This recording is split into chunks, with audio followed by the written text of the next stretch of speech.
Buenas tardes, les damos la bienvenida a la edición central de MBD Noticias. ¿Cómo estás, Martín? ¿Cómo andas, Natalia? ¿Cómo andan ustedes? Buena semana. Estamos empezando la primera edición de esta semana con información política importante, ¿eh? Sí, muchísima información y vamos a empezar por una que surgió, era muy esperada y surgió en esta jornada. El Ministerio de Ambiente concedió la autorización ambiental previa al proyecto Neptuno, que incluye la construcción de una planta potabilizadora en Arasatí, departamento de San José. El ministro Robert Bouvier aseguró que el proyecto no generará impactos ambientales inadmisibles si se cumple el estricto plan de seguimiento que está fijado. Claro, y si bien esta decisión oficial no implica la habilitación al comienzo inmediato de las obras, la Federación de Funcionarios de OCE y la Comisión en Defensa del Agua y la Vida rechazaron esta autorización y no descartan la presentación de recursos legales. El sindicato y la ONG le piden al gobierno saliente que reflexione antes de cometer lo que definen como un error histórico. Exacto, esta es una de las noticias que desarrollaremos en esta edición, pero hay mucho más. Aquí están los titulares de día lunes. Integrantes del CODICEN en representación del sector docente rechazaron el contenido de un decreto que a su entender flexibiliza la obtención de bachilleratos y títulos terciarios en las universidades privadas. La justicia desestimó una demanda millonaria contra el Estado presentada por Multicanal, empresa integrada por los canales 4, 10 y 12. Un incendio en el módulo 11 del ex Comcar afectó a 4 personas privadas de libertad. En su columna política, Eduardo Botinelli analizará cómo se acomoda el actual oficialismo en su vuelta a hacer oposición y algunas secuelas que dejaron las elecciones. El Ministerio de Defensa Nacional aseguró que las más de 230 personas que forman parte del ejército uruguayo, que integran la misión permanente de Naciones Unidas en los Altos del Golán, en la frontera con Siria, se encuentran en perfectas condiciones pese a la desestabilización que se vive en esa área. En las primeras horas de este domingo, los rebeldes sirios anunciaron que habían tomado la capital del país, Damasco, poniendo fin al régimen que lideraba desde 2000 el presidente Bashar al-Assad. En Haití, más de 120 personas, la gran mayoría mayores de 60 años, fueron asesinadas con cuchillos y machetes por una pandilla cuyo líder les culpó de haber hecho brujería para que su hijo cayera enfermo. Aquí está la información y esto se hace extensivo a diferentes vías. Por ejemplo, nos pueden seguir mediante el canal de TV Ciudad en YouTube, mediante la web de TV Ciudad, tvciudad.uy, y también mediante Uniradio 107.7 de FM en Montevideo y el área metropolitana, y su web uniradio.edu.uy. Sigue Natalia porque hay móviles como siempre a esta altura para presentar. Hay móviles en distintos puntos de la ciudad. Empezamos dándole la bienvenida a Diego Martini, que está allí en el aniversario del Regimiento de Blandengues de Artigas, donde está además el presidente de la República, Diego. Blandengues de Artigas de Caballería. Sí, es Natalia Martín, ¿qué tal? Buenas tardes para todas y todos. 228 aniversario de este cuerpo de Blandengues de Caballería, la fuerza de caballos que tiene el ejército, la fuerza que fue comandada justamente por José Gervasio Artigas, y está el presidente de la República en estos minutos en lo que es la ceremonia. Veremos si podemos hablar con el presidente, sobre todo por lo que hacían, lo que comentaban recién, esta aprobación ambiental, digamos, para el proyecto Arasatí, y algún comentario de lo que fue la cumbre del Mercosur el viernes pasado. Bien, y saliendo de Montevideo hacia el este está Martín Duarte, con todas estas reuniones que llevó adelante el presidente electo Yamandú Orsi. Contanos cómo fue ese día. Natalia, Martín, buenas tardes para ustedes. Sí, diario de agenda del presidente electo, que llegó sobre las 12:30 aquí al Hotel Hampton, muy próximo al aeropuerto de Carrasco, y se retiró sobre las 18 horas sin brindar declaraciones, pero estuvimos conversando en off con él, brindó varios datos a propósito de cómo se viene trabajando, en particular en la conformación del gabinete, que ya tiene fecha. El próximo martes 17, sobre horas del mediodía, se estará presentando a los titulares del gabinete. En algunos minutos ampliamos la serie de reuniones que mantuvo él y también el equipo económico que estuvo trabajando en la mañana de hoy aquí en el Hotel Hampton. Y Julieta Núñez Tomás con una linda noticia, el recibimiento de docentes del IPA, allí en el Teatro Solís además. Sí, Nati, la verdad que hay muchísima alegría por parte de estos jóvenes que lograron recibirse luego de años duros de estudio. Vamos a estar hablando en unos minutos nada más, te digo que ya en un minuto o dos, con la presidenta del CODICEN, Virginia Cáceres. En el medio de este festejo y esta alegría también hay fuertes críticas por parte de los sindicatos que representan a los docentes y también los sindicatos que representan a los estudiantes con respecto a decisiones que se toman por la política educativa. Otro asunto, desde hace meses venimos informando que el Frente Amplio se opone al proceso de compra de 2 lanchas patrulleras por parte del Ministerio de Defensa Nacional al astillero español Cardama. Pues bien, en las últimas horas, recientemente, el ministro de Defensa Nacional, Armando Castaing de Bat, informó que ese proceso avanza. Hoy comienza oficialmente la construcción de las OPB. Estaba aquí el titular de Cardama, vinieron técnicos de Cardama, ya se reunieron con técnicos de la Armada. Nosotros mantenemos lo que dijimos desde el comienzo, de que se empezó a desdibujar aquel proceso tan transparente que había anunciado el ex ministro Javier García. El próximo gobierno trabaja en lo previo, falta todavía para la asunción, y hay novedades que cuenta Martín Duarte desde Canelones formalmente. Adelante, Martín. Bueno, vamos a desarrollar lo que fue la jornada intensa de trabajo que mantuvo el presidente electo y algunos de los equipos que viene trabajando con él. Por lo pronto, el ministro confirmado hasta el momento, Gabriel Odone, que estuvo trabajando aquí en el Hotel Hampton. Mientras vemos un poco las imágenes de lo ocurrido en esta jornada, les contamos que sobre las 12:30 estuvo llegando el presidente electo en este hotel que estará trabajando durante todo el mes de diciembre. En la mañana, como decíamos, estuvo también reunido el equipo económico encabezado por Gabriel Odone, y aquí surgen algunas novedades porque al respecto consultado Yamandu Orsi, una vez que culminó su actividad sobre las 18 horas, manifestó o manejó altas posibilidades que el economista Martín Valcorba esté ocupando o sea designado, más allá de que no hay una confirmación oficial, pero cuenta con altas chances de ocupar la subsecretaría del Ministerio de Economía.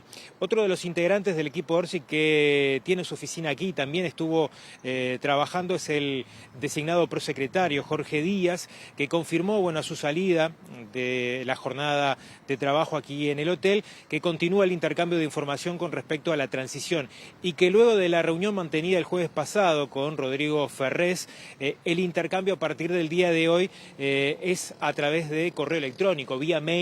En la jornada de hoy ya empezó a llegar material de transición e información concretamente de las unidades ejecutoras.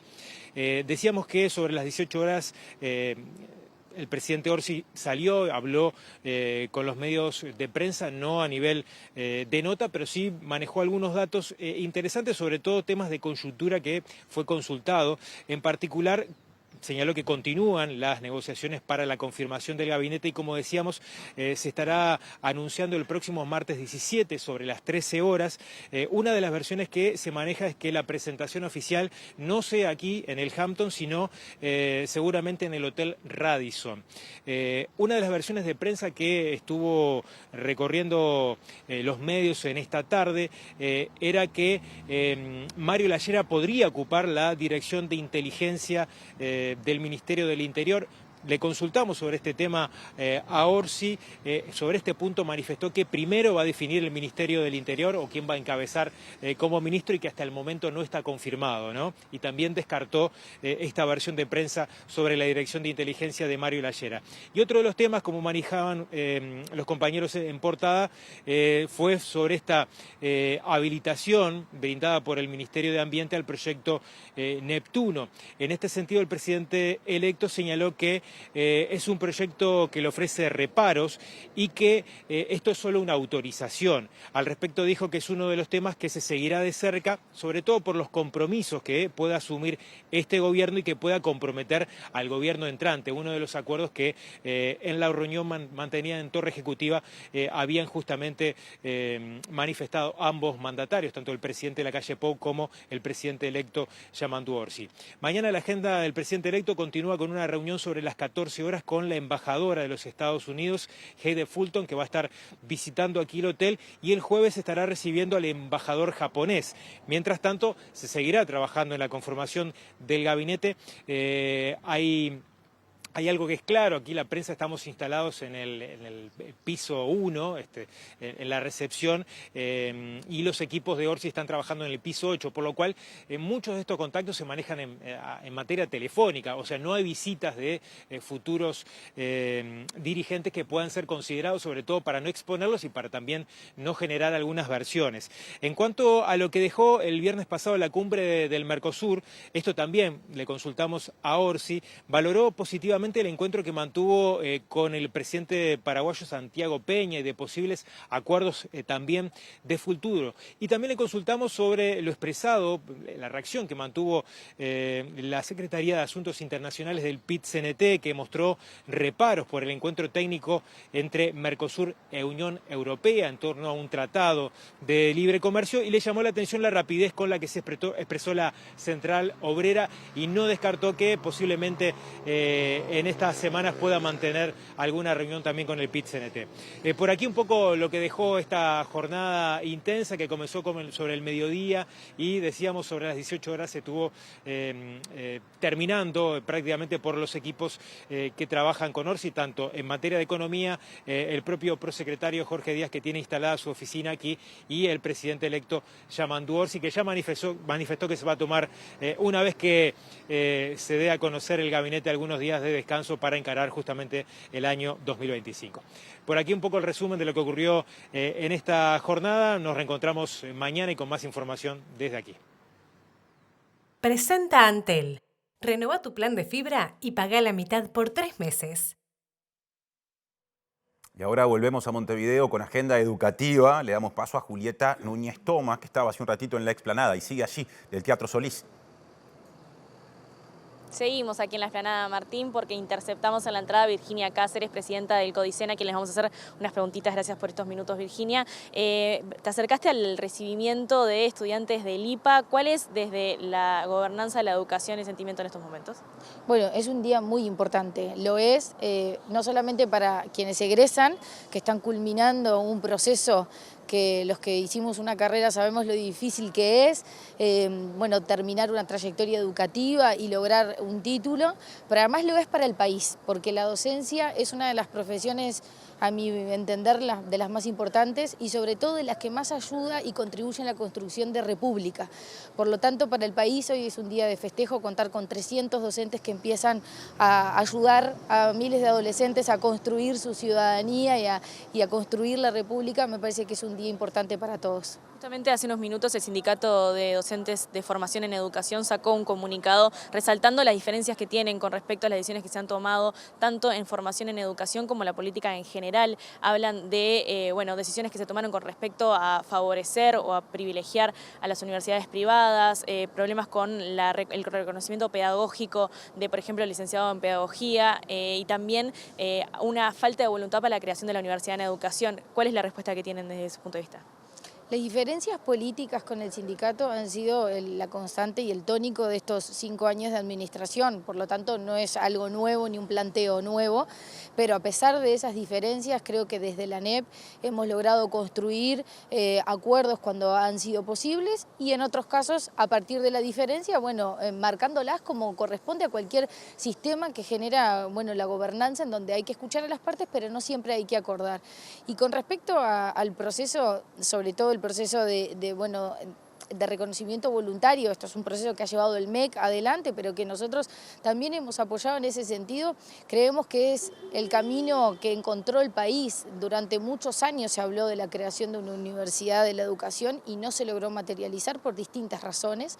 Nosotros creemos que este camino que se ha iniciado es un camino que le ha dado solución a un problema y un reclamo que los docentes venían haciendo muchísimo tiempo y alcanza con haber compartido las instancias de entrega de estos títulos para ver la alegría y el reconocimiento de los docentes por este nuevo proceso. También se conoció hace unos minutos también, hace un ratito, la fecha de comienzo de cursos del 2025, se fijó para el 5 de marzo y hay algunas críticas porque cae dentro de la semana de carnaval. ¿Por qué se tomó esta decisión? ¿Qué aspectos se valoraron?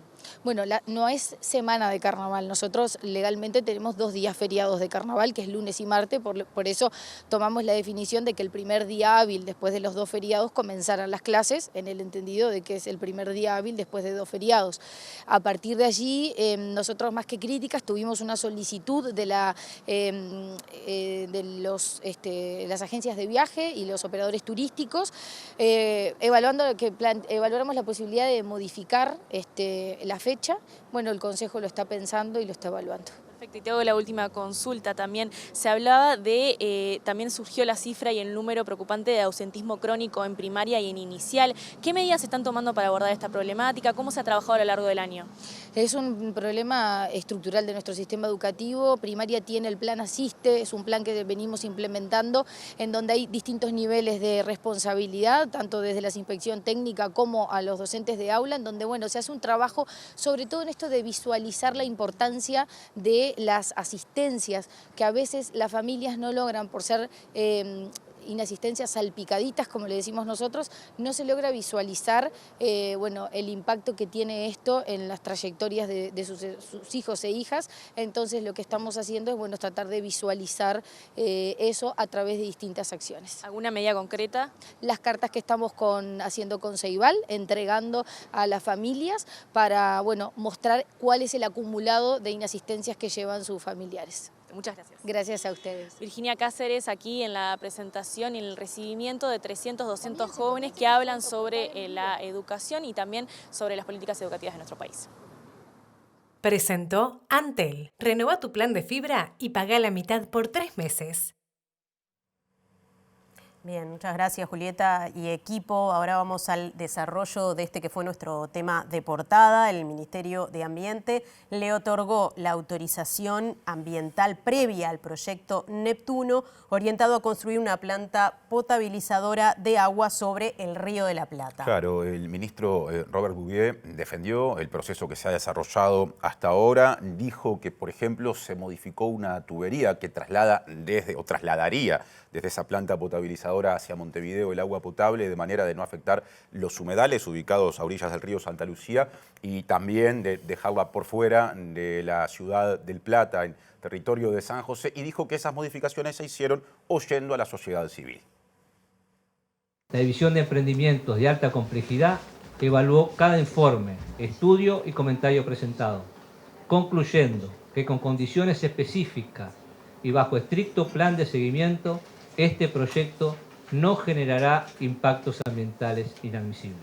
El director de la División de Emprendimientos de Alta Complejidad del Ministerio de Ambiente, Eugenio Lorenzo, aseguró que el proyecto prevé mecanismos de mitigación de impactos sobre las napas freáticas y de control de eventos de alta salinidad y floraciones de cianobacterias, aunque aclaró que el Ministerio no comparte todas las observaciones sobre esos temas que se realizaron desde la sociedad civil. Se reconoce la existencia de episodios de floraciones algales, se discute su frecuencia, su magnitud y también lo que son las capacidades que tiene el sistema de tratamiento de manejar esas aguas y de entregar agua que cumpla las condiciones de potabilidad. Se reconoce la existencia de episodios de salinidad, se da opinión respecto a cómo eso lo ha valorado el proponente en su presentación. No se comparte alguna de las valoraciones que se ha hecho el proponente en la presentación y se deja explícito esa situación. Y respecto del incremento de los niveles freáticos en el entorno de la represa Agua Bruta, se han adoptado algunas decisiones que están impuestas como condiciones que el proyecto debe respetar para justamente atemperar esos efectos de forma tal de que la elevación de los niveles de agua que son esperables como consecuencia de la implementación del proyecto no redunde en afectación significativa a los usos actuales o potenciales que tienen, usos productivos que tienen esos terrenos del entorno. Y tanto el sindicato de OCE como la Comisión en Defensa del Agua y la Vida rechazaron esta autorización ambiental previa otorgada al proyecto Neptuno y no descartaron a futuro presentar recursos legales para revertirla. Además, piden al gobierno saliente que reflexione antes de cometer un error histórico. Que más allá de la autorización que el Ministerio de Ambiente acaba de emitir, entendemos y ratificamos que el proyecto Neptuno ha fracasado. Ha fracasado socialmente, porque todas las organizaciones sociales, sindicales, ambientales, de productores, de Rafael Peraza, de San José, han estado en contra de este proyecto Neptuno, por su inconveniencia, por los impactos ambientales y sociales que va a tener. También ha fracasado desde el punto de vista económico. En una OCE que está fundida, admitida por las propias autoridades del organismo, se pretende hacer un gasto de 57 millones de dólares anuales para alquilar esta infraestructura a un privado. El modelo de negocios es pésimo para el Estado, es pésimo para nuestro país. Implicaría un gasto de cerca de 500 millones de dólares adicionales si el mismo proyecto se hiciera con inversión pública. Y también fracasó desde el punto de vista técnico. Más allá del informe que se presentó hoy, el proyecto Neptuno no ha pasado por los técnicos de OCE, no ha pasado por las gerencias correspondientes, se comprobó que va a infiltrar al acuífero Raigón en San José, y hace pocos días tuvimos acceso a un informe de la Facultad de Ingeniería que la propia OCE le pidió realizarlo, pero no lo ha publicado por inconveniente, en el cual habla de que los eventos de salinidad a la altura donde esta planta estaría funcionando son de alrededor de 6 meses al año.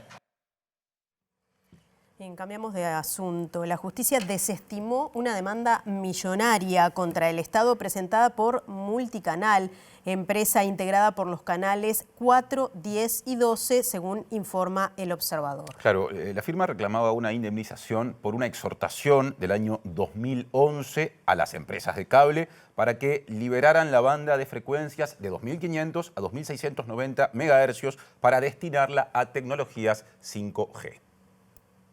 La sentencia del pasado sábado, consignada por El Observador, refiere a un conflicto de larga data que comenzó en 2011, cuando durante la segunda administración Frente Amplista se exhortó a las empresas de cable a liberar la banda de frecuencias de 2.500 a 2.690 MHz para destinarla a tecnología 5G, actualmente utilizada por las telefónicas Antel, Movistar y Claro. En 2019, la Unidad Reguladora de Servicios de Comunicaciones subastó las frecuencias por $65 millones en respuesta Multicanal presentó un recurso ante el Tribunal Contencioso Administrativo, cuyo fallo fue favorable a la empresa. En 2021, la actual administración propuso a Multicanal un acuerdo extrajudicial por $2,5 millones, oferta rechazada por la firma. Según informó El Observador, la empresa reclamaba una indemnización de más de 154 millones de pesos por perjuicios económicos. La justicia, sin embargo, desestimó la demanda considerando que los daños mencionados por la empresa no fueron acreditados y que ésta no había cumplido con los requisitos técnicos previstos en la norma.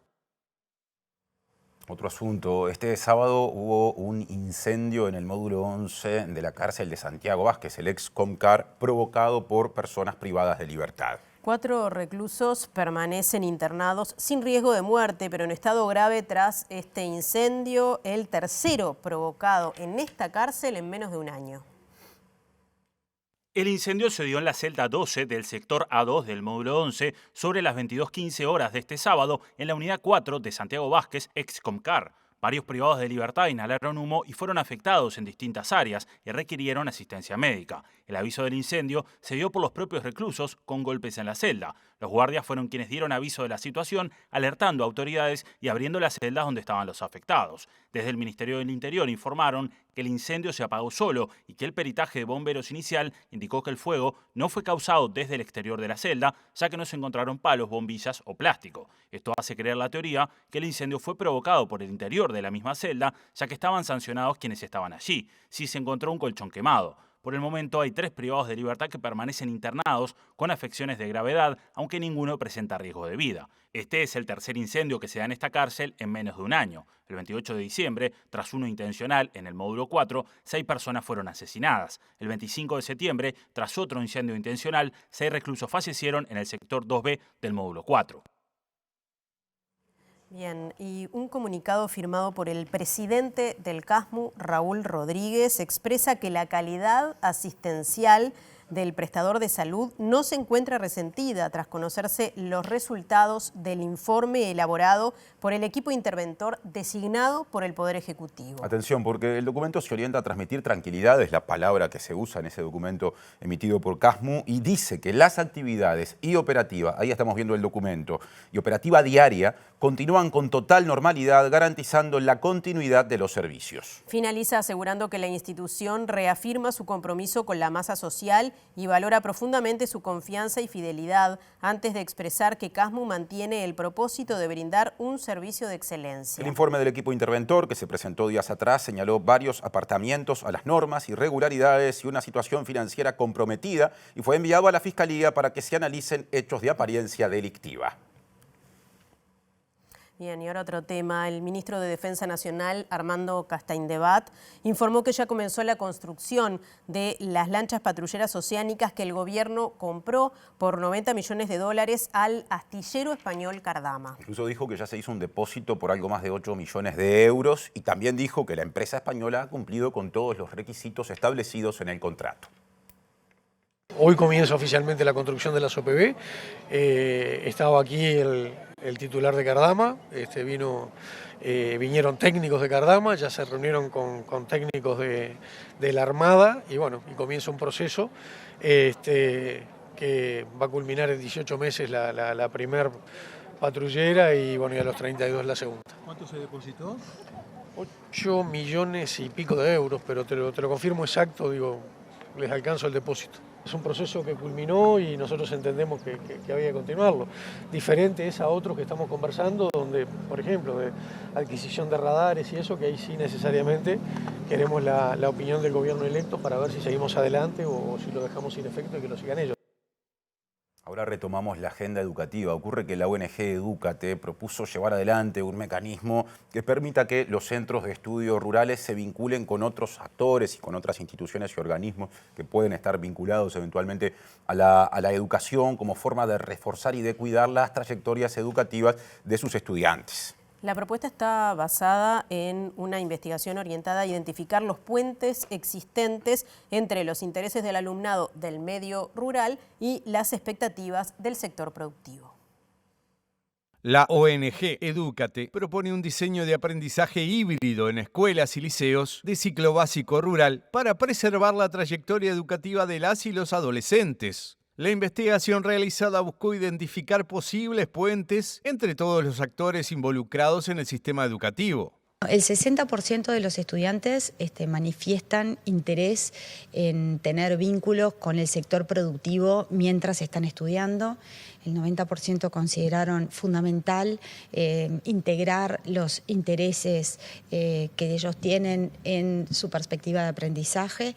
Pero hay un elemento que nos pareció también interesante y es la diferencia de perspectiva, por ejemplo, de qué tan abierto es el centro a la comunidad, vinculado no solamente para colaboración, sino para el conocimiento, para poder tener diferentes adultos con los cuales intercambiar con conocimiento. Allí el 73% de los estudiantes consideraron que los centros no están abiertos. Estamos hablando de que hicimos 150 entrevistas para que se hagan una idea del universo, mientras que los docentes tenían una percepción bastante diferente, como que los docentes consideraban que estaba abierto y los estudiantes que no estaban abiertos. Y ahí hay espacio para trabajar. ¿Sigue siendo el deseo de viajar a la capital por mayor oportunidades para estudiar? No, eso la investigación no lo detectó. Lo que sí es, como te comentaba antes, por diseño institucional no les queda otra que trasladarse hacia las zonas más urbanas para poder estudiar, porque no alcanza con los centros educativos que hay y la conectividad a nivel de transporte es muy mala.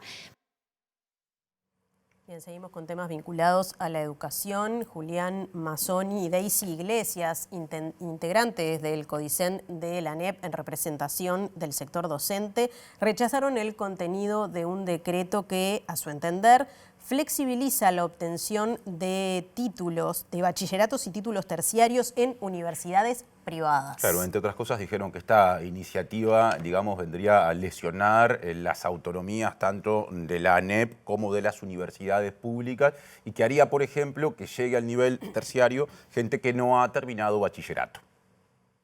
Este fin de semana en sus redes sociales, el consejero de la ANEP, Julián Mazzoni, manifestó su sorpresa y preocupación al conocer el decreto del gobierno del pasado 26 de noviembre. Por su parte, la consejera Daisy Iglesias emitió una comunicación manifestando también su rechazo. Al modo de ver de algunos, afecta tanto a la universidad como afecta a la ANEP. Y voy a empezar claramente por la ANEP, que es eliminada, sacada, no considerada en el Consejo Consultivo de Enseñanza Terciaria Privada, que está integrado por representantes de la universidad, representantes del ministerio, de esas instituciones privadas, de las universidades privadas, pero se retira a la ANEP, a pesar de que la ANEP tiene 20.000 estudiantes en terciaria en UTU con 86 opciones. El fundamento de eliminarla lo desconocemos y seguramente nos lleve esto a pensar que podría existir un descrédito hacia la ANEP y hacia la formación terciaria que realiza.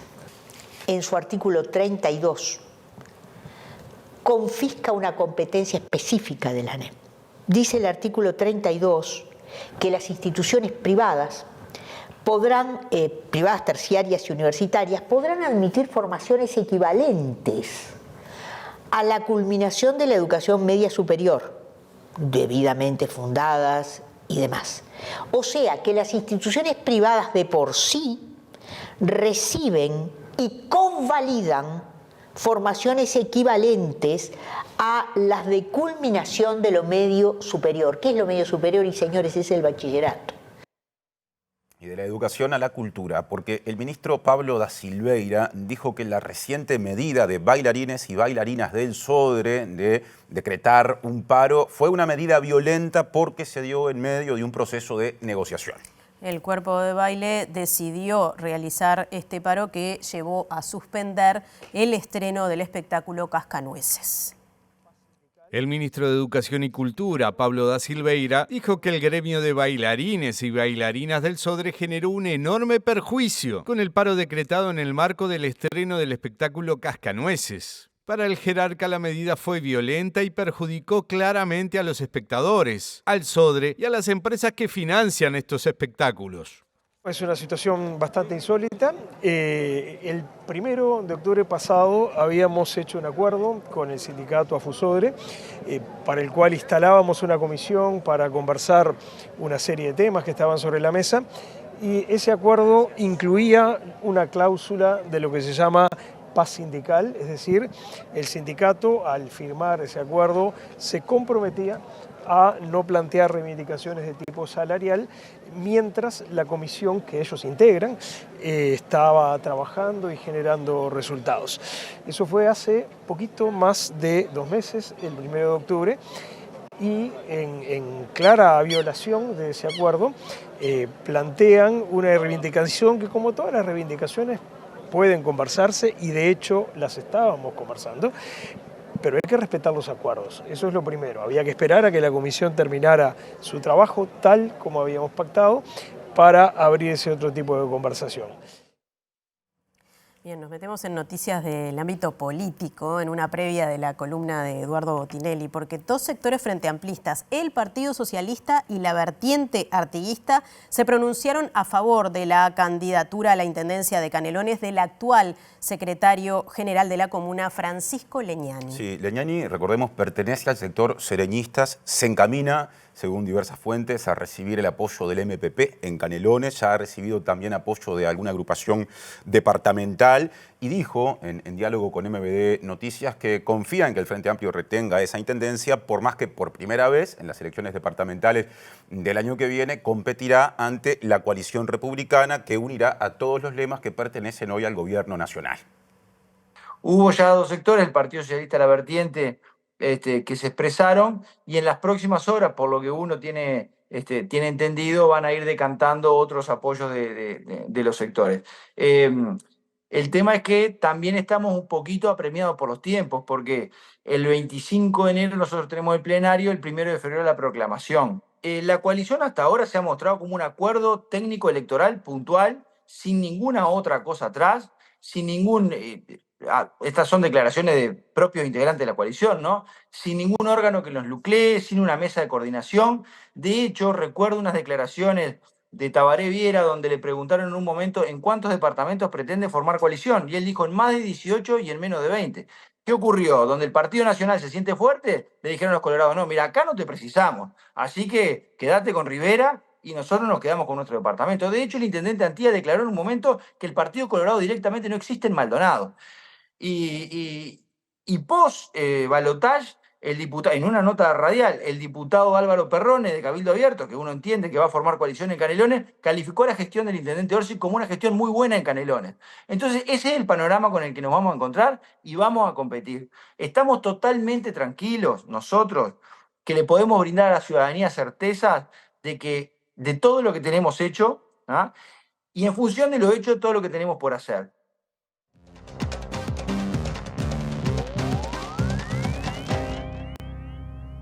Bien, como anunciábamos, columna de análisis político. Bienvenido, Eduardo Botinelli. ¿Cómo estás? Natalia, ¿cómo estás? Bueno, hablábamos o veíamos ahí a Leñani hablando del tema intendencias, que obviamente será el centro de atención de otras columnas más adelante. Tenemos un buen tiempo para hablar de eso. Sí, pero siempre que termine una elección empieza la siguiente. Exactamente, sí. Bueno, después de las departamentales tendremos ahí un respiro.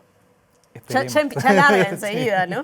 Bien. Bueno, el otro día hablábamos un poco, ¿no? De lo que quedó después del balotaje, de cómo se iba armando. ¿Qué pasa con el actual oficialismo, que pronto va a ser oposición? ¿Qué es lo que está sucediendo entre los, por lo menos en los integrantes con más votos dentro de esta coalición republicana, que no se sabe cómo se va a conformar dentro de poco?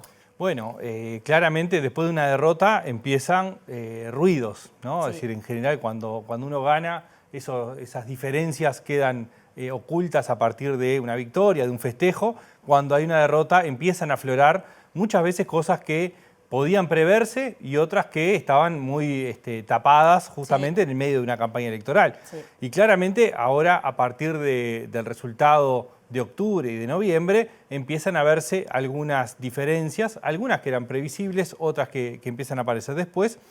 Pero el resultado, por ejemplo, del Partido Nacional, podemos ver dos resultados. Uno es el de octubre, que en esta vorágine, digamos, pasó un poco desapercibido o no analizado en profundidad, en cuanto a que en octubre del 2024 tuvo casi 2 puntos menos que en octubre del 19 y 4 puntos menos que en octubre del 2014. Sí, quedó como en la sombra por una cuestión de expectativas, porque pensaban que les iba a ir peor y fue mejor de lo que creían, ¿no? Exactamente. Y además, mientras la caída del 2019 con respecto al 2014 también quedaba un poco licuada, digamos, en que la suma de partidos que conformaron la coalición fue más que lo que era en 2014, bueno, en este caso la coalición es menos y el Partido Nacional es más chico también. Sí. Eso le hizo perder una banca en el Senado y una banca de diputados. Es decir, no solamente es los términos porcentuales y cantidad de votos, sino también la representación parlamentaria. Sí. Eso es una primera lectura. Que es fundamental. Que es muy relevante, sin dudas.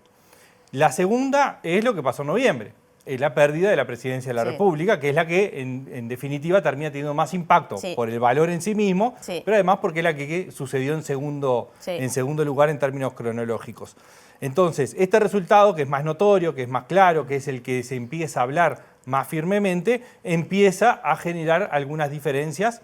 Primero, en el conjunto de partidos de la coalición, aunque el Partido Independiente y Cabildo Abierto han estado bastante en silencio en este último tiempo, salvo los primeros días. Sí, con respecto el líder de Cabildo Abierto se hizo responsable rápidamente, ¿no? De su parte, digamos. Su parte, claro, ¿no? Es decir, bueno, pero después no han intervenido en la discusión pública ni han tenido grandes eventos internos, por lo menos por ahora.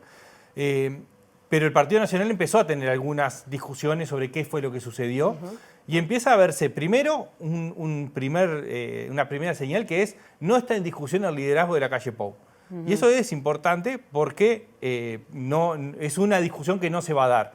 La discusión pasa más que nada por el rol de Álvaro Delgado. En cuanto, primero, que hay quienes hablan del liderazgo de Álvaro Delgado, que en realidad nunca terminó de asentarse como un liderazgo, pero también cuál va a ser el rol de Álvaro Delgado hacia el futuro. en el Partido Nacional o en la banca de senadores, en la articulación interna de los socios de la coalición, en la articulación con el gobierno nacional.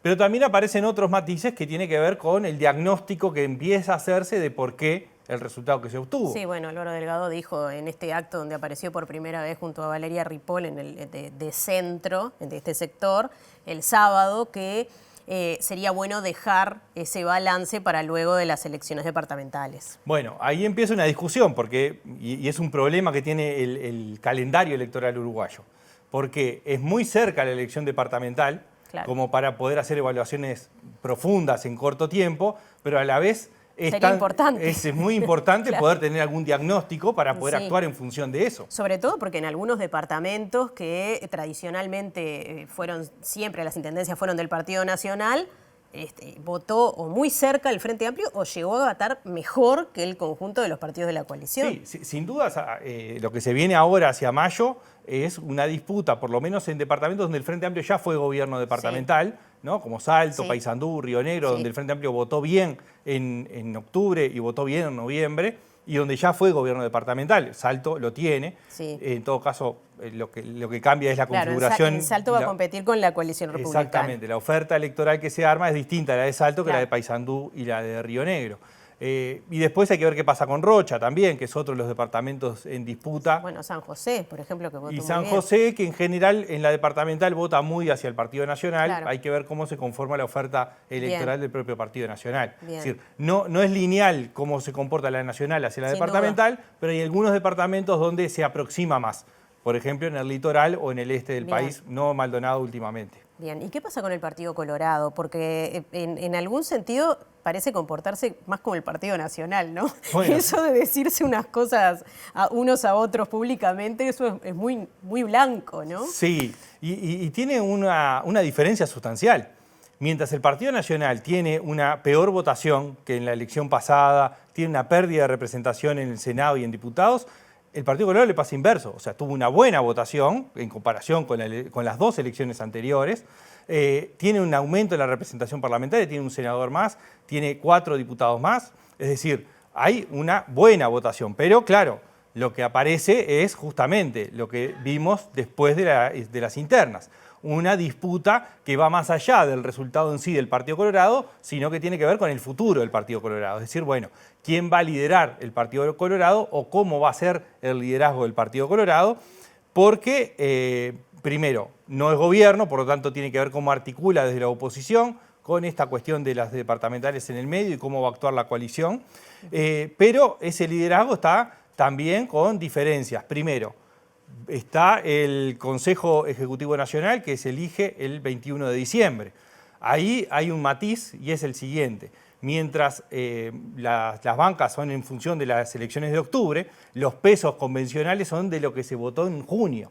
Por lo tanto, ahí hay que ver cómo termina siendo la distribución de convencionales de lo que después apareció con Bordaberry. No estaba Bordaberry, claro. No estaba Bordaberry. Y le fue muy bien. Y algunos que fueron candidatos apoyaron a Bordaberry, como Gurméndez y Tabaré Viera, y otros tuvieron una división, como Ciudadanos, donde una parte quedó del lado de Ojeda y otra parte hacia el lado de Bordaberry. Entonces, todo eso tiene pesos que van a resolverse y va a estar en discusión la Secretaría General.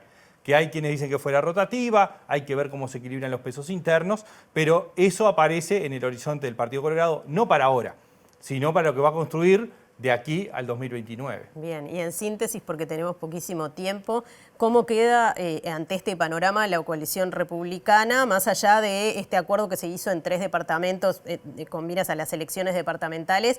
¿Qué pasa? ¿Qué posibilidades hay de que se convierta en un partido, por ejemplo? Bueno, eso es lo que entra en discusión, entre otras cosas con lo que pasa en el Partido Colorado, pero también lo que pasa en el Partido Nacional, porque hay corrientes, tanto en el Partido Nacional como en el Partido Colorado, que buscan la conformación de un lema único. Creo que una parte va a ser cómo actúe o cómo funcione ese lema, Partido Coalición Republicana, en Montevideo, en Canelones y en Salto. Ese puede ser un testeo de cuánto lo que sucede en octubre, lo que sucede en noviembre, puede fortalecerse o debilitarse de cara a mayo. Bien, muchas gracias, Eduardo. Hasta la semana que viene. Seguimos analizando un poquito más en este fin de 2024 tan cargado de noticias políticas. Seguramente tengamos el gabinete como una de las noticias relevantes para analizar. Aparentemente el martes 17. Bien, muchas gracias, Eduardo. Reaparece Diego Martini con información política desde uno de nuestros móviles. Adelante, Diego. Sí, compañeros, recordemos que estamos en el comando de los blandengues en el aniversario número 228, en el comando de lo que son las fuerzas de caballería del ejército uruguayo, las fuerzas de José Gervasio Artigas, donde estuvo el presidente de la República, Lacalle Pou, y habló en off con los medios haciendo referencia justamente a la habilitación que se dio por parte del Ministerio de Ambiente a el proyecto de Arasatí. Lo que dijo el presidente es que obviamente esto se continúa, que no se va a firmar nada sin el aval, digamos, sin la información que tenga el gobierno entrante, sin la comunicación, mejor dicho, pero que el proyecto va para adelante. Puede haber algunas mejoras, algunos cambios, pero el proyecto continúa y que este aval se necesitaba para eso, era una instancia clave y por eso en la jornada de hoy ya se dio y esto va a continuar entonces en la etapa de transición que se viene dando. Según dijo el presidente de Lacalle Pou, no está previsto que se vuelva a reunir con Orsi de acá para adelante, sino que la transición sigue encabezada por secretario de Presidencia, Rodrigo Ferrés, la subsecretaria Mariana Cabrera y el secretario elegido por Yamandu Orsi, Alejandro Sánchez, y el subsecretario Jorge Díaz. Todo va a estar centralizado en la torre ejecutiva. Desde la semana que viene, cuando Yamandu Orsi confirme el gabinete ministerial, los ministerios uno a uno van a empezar esa transición, pero siempre, señalaba el presidente, esto va a estar centralizado en la torre ejecutiva. Y esto por decisión de los dos del gobierno saliente y del gobierno entrante. Así se va a ir realizando esta transición. Entonces eran algunas de las cosas que señalaba el presidente. También dijo que tiene una decisión tomada en cuanto a la asunción o no en el Senado. Da a entender que no asumiría. El presidente tiene algunas semanas porque de renunciar a su banca en el Senado. Recordemos que encabezó todas las listas de todos los sectores del Partido Nacional. Ya en enero el presidente tendría que anunciar que renunciaría a esa banca en el Senado para que asuma su suplente y además decir por qué sector del Partido Nacional estaría renunciando a esa banca. Dijo que ya la tiene tomada la decisión, que por ahora prefiere que pase este tiempo, que pase esta etapa de transición y cuando sea el tiempo correspondiente lo comunicará. Sabe que dentro de la propia coalición se lo pidieron porque consideran que es una figura relevante, sobre todo para la unidad de la coalición, porque todos lo consideran un líder y es el deseo de todos los integrantes de la coalición que asuma. Por el momento dio a entender el presidente que eso no va a suceder, así que esa fue alguna de la información que brindó el presidente. Entonces por acá, recordemos lo que fue también la pasada semana la cumbre del Mercosur, lo que decía es que sabía también del encuentro de Yamandu Orsi con Luis Ignacio Lula da Silva que algunos temas que se plantearon tenían que ver con temas pendientes que estaban entre Uruguay y Brasil, por ejemplo, la construcción del puente que une a Yaguarón con Río Branco, en Brasil, así que ese fue uno de los avances que también el presidente reconoció que se venía dando desde su último encuentro con Lula da Silva y esta nueva llegada del presidente brasilero, así que esa fue una de la información transmitida en off, digamos, por el presidente de la República. Presenta Mercado Agrícola de Montevideo, en el corazón de un barrio donde late la ciudad. Mercado de Historias. Mercado de Historia.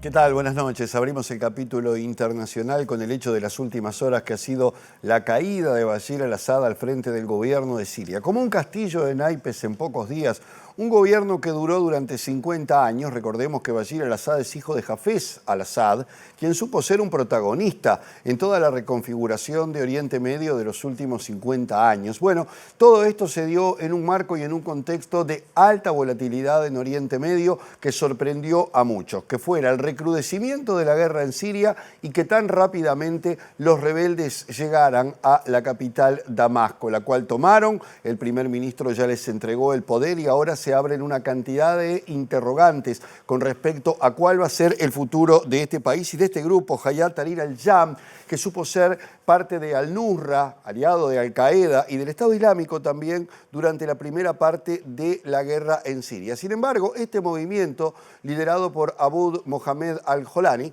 también ha tenido una especie de maquillaje, por decirlo de alguna manera, para no aparecer ni tan radical ni tan yihadista, y que incluso ha tenido una cierta tolerancia para con otros grupos religiosos. Quien no perdió el tiempo fue Israel, quien además de ocupar las alturas del Golán desde la Guerra de los 6 días, ha tomado ahora lo que se llamaba la zona de amortiguamiento, es decir, un espacio en el cual se pretendía que no hubiera tropas ni sirias ni israelíes. Israel no solamente las tomó, sino que además el primer ministro israelí Benjamín Netanyahu ha dicho que los altos del Golán serán para siempre parte de Israel.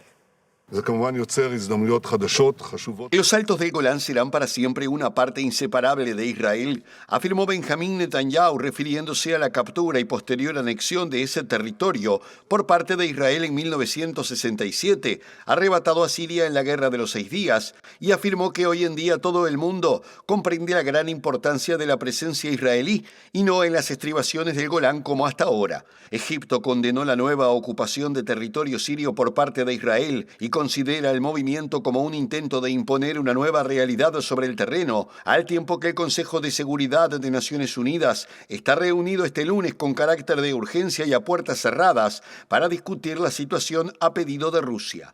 La reciente ofensiva relámpago que condujo a la caída de Damasco fue encabezada por el grupo islamista Hayat Tahrir al-Sham, dirigido por Abu Mohamed al-Yulani, quien tiene una compleja historia enraizada en el conflicto sirio, ya que anteriormente se conocía como Jabhat al-Nusra, una filial de Al-Qaeda que también tuvo vínculos con Estado Islámico. Mientras reina la incertidumbre en Damasco, la capital siria y otras ciudades, los insurgentes encargaron este lunes a Mohamed al-Bashir, presidente de facto en la provincia rebelde de Idlib, formar un gobierno para la transición tras el derrocamiento de Bashir al-Assad. Abu Mohamed al-Yolani, quien encabeza la ofensiva insurgente, visitó este domingo la histórica mezquita de los Omeyas en Damasco, donde aseguró que el derrocamiento de al-Assad supone una nueva historia para la nación islámica y toda la región, y que el gobierno derrocado ha dejado al país como una finca para las ambiciones iraníes que propagaron el sectarismo y la corrupción, según dijo el líder rebelde. La situación de Haití, aunque no se le mencione porque es un país que le importa a pocos y además tiene una mayoría negra y por supuesto tiene una marginación hasta de las tapas informativas, cada tanto vuelve al frente porque sabemos que hay una serie de hechos realmente sangrientos que se vienen dando desde hace tiempo, sobre todo desde la caída del primer ministro Ariel Henry. Todo esto se da en un contexto en el cual las pandillas siguen dominando la capital, Puerto Príncipe, en un 80% y una matanza de casi 200 personas volvió a poner en el tapete al pobre y desgraciado Haití. Se trata de un hecho que tiene que ver también con elementos religiosos por la práctica del vudú que un líder pandillero interpretó era parte de un conjuro contra uno de sus hijos y por eso se produjo esta masacre, que es una de las tantas que diariamente acontecen en Haití. Casi 200 personas murieron en Haití en una masacre perpetrada entre el viernes y el sábado, supuestamente orquestada por una banda contra practicantes del vudú, una religión común en el país, en un crimen de una crueldad insoportable, se lamentó el gobierno este lunes. Los asesinatos ocurrieron en el barrio costero Cité Soleil de la capital Puerto Príncipe y fueron supervisados por un poderoso líder pandillero que está convencido de que la enfermedad de su hijo fue causada por seguidores de la religión, según la organización civil Comité para la Paz y el Desarrollo. El secretario general de la ONU, Antonio Guterres, consideró la horrible violencia que según su portavoz dejó al menos 184 personas muertas, 127 de ellos ancianos, mientras que la oficina del primer ministro Alix Didier Filsaimé calificó el sangriento crimen como un acto de barbarie y de crueldad insoportable que constituye un ataque directo a la humanidad. La situación de inestabilidad del país se agravó en febrero cuando grupos armados lanzaron ataques coordinados en la capital para derrocar al entonces primer ministro Ariel Henry y las pandillas controlan ahora el 80% de Puerto Príncipe, a pesar de que este año se desplegó una misión policial de apoyo dirigida por Kenia y respaldada por Estados Unidos y la ONU, elevando el número de muertos a 5.000 este año, según Estados Unidos. Presentó Mercado Agrícola de Montevideo, en el corazón de un barrio donde late la ciudad. Mercado de Historias. Mercado de Historia. Antes del cierre del bloque, actualización de una información que mencionamos o que dimos más temprano. El observador informó que las autoridades del Sodre y el respectivo sindicato acordaron dejar atrás el diferendo que llegó a la reciente suspensión de una función del Cascanueces y por esto las funciones previstas a partir de este martes se van a realizar. El gremio sostuvo que levantará el conflicto luego de que se firme un acuerdo entre las partes que incorporará parte de las demandas del colectivo. El espectáculo de ballet que se iba a estrenar el sábado, recordemos, se canceló debido a la medida sindical que se levantó en reclamo de una compensación justa, textuales palabras, por la última temporada del año que solicitaron trabajadores y trabajadoras. Está por empezar el verano, dentro de algunos días, con esa noche más corta del año o el día más largo, y empieza a sentirse el calor, Martín, porque mirá, en la zona, Montevideo y la zona metropolitana, mañana martes va a estar claro, un sol ahí importante que se va a sentir con una máxima de 27 grados y una mínima de 12. Sí, ya estamos en tiempo también de cuidarse del sol. Sí. Pasado mañana, miércoles 11 de diciembre, muy parecido, máxima 28, mínima 14, ambos días, cielo claro y algo nuboso, sin pronóstico de lluvias. Bien, al fin llegó el calor, no nos vamos a quejar ahora. Se hizo esperar bastante este año. Sí. Bien, bueno, y nosotros nos vamos, llegó el calor y nosotros nos vamos. Ya viene Lado B, así que los invitamos a quedarse en la pantalla de TV Ciudad. Mañana a las 8, a las 13 y a las 18:55, más MBD Noticias aquí en TV Ciudad. Hasta entonces. Que pasen bien.